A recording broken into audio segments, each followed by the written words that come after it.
Welcome to Fun and Games Side Quests. Every episode is a different host sharing a video game they love and why they love it. Hey everyone, my name is Jake. I am from the Pre-Order Bonus podcast. I'm also known as ChipDip18. That's where I am at Twitch, and I also write reviews for so many games. And so I'm around, and I am doing stuff with video games and content creation. I'm a really big fan of indie games in particular.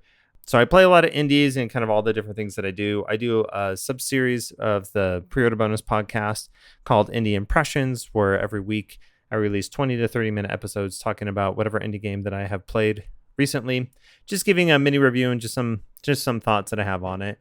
I also am fortunate enough to do something in video games with my work.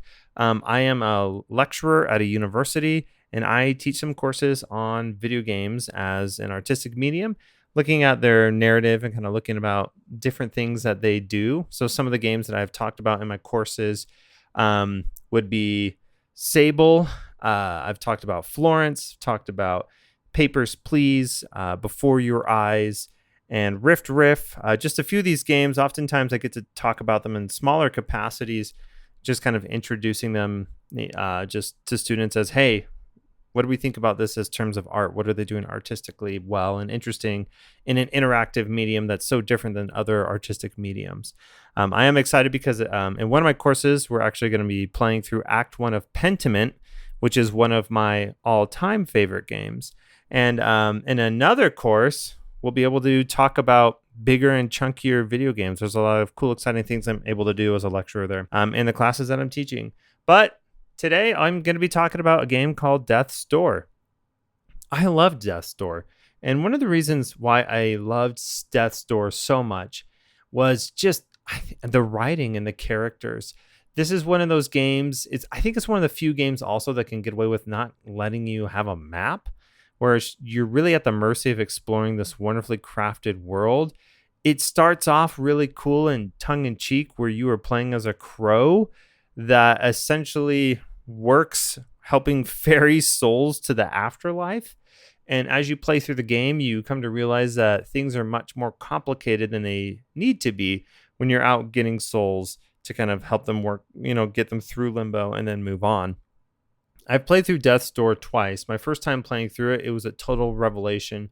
I explored a whole lot of the game, and I really just fell in love with the writing and the characters and the crow that you play as, the humor that's in here, but also the way that it tackles certain serious topics such as grief and grieving, mourning, letting go and moving on. And I actually played this game. I got 100%. I 100% of the game. I got all achievements in it, and I did that while streaming it. That playthrough, even more information that I was able to glean just about this world and kind of what you're doing. So yeah, I just love this game primarily because of its world and its art direction. It has just absolutely phenomenal music as well too. David Fenn is a name that I became acquainted with because of this game, and I actually went and I bought a bunch of different soundtracks of games that David Fenn composed for, because I just loved this one so much. I am also a pretty big fan of Souls-likes, and so this game, I don't know. I don't want to get into the debate if this is a Souls-like or not. But the comparison that I do want to draw here is I thought the boss design here was really fantastic. I think a lot of the bosses here you could just think of in terms of like action games, broadly speaking. Death's Door is kind of, this isometric perspective of, or that's what you're doing. And so the bosses, you share an arena with them.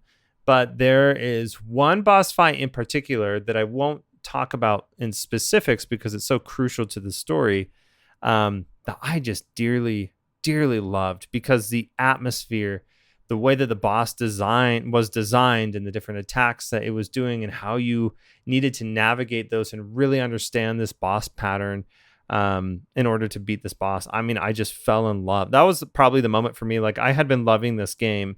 And this is towards the end of the game, which is why I'm speaking vaguely, but man, this boss fight, as soon as I saw it for the first time, and then when I finally beat it, I was like, yeah, this game this is one of the good ones. Like, this is one of my favorites. This is such a fantastic game.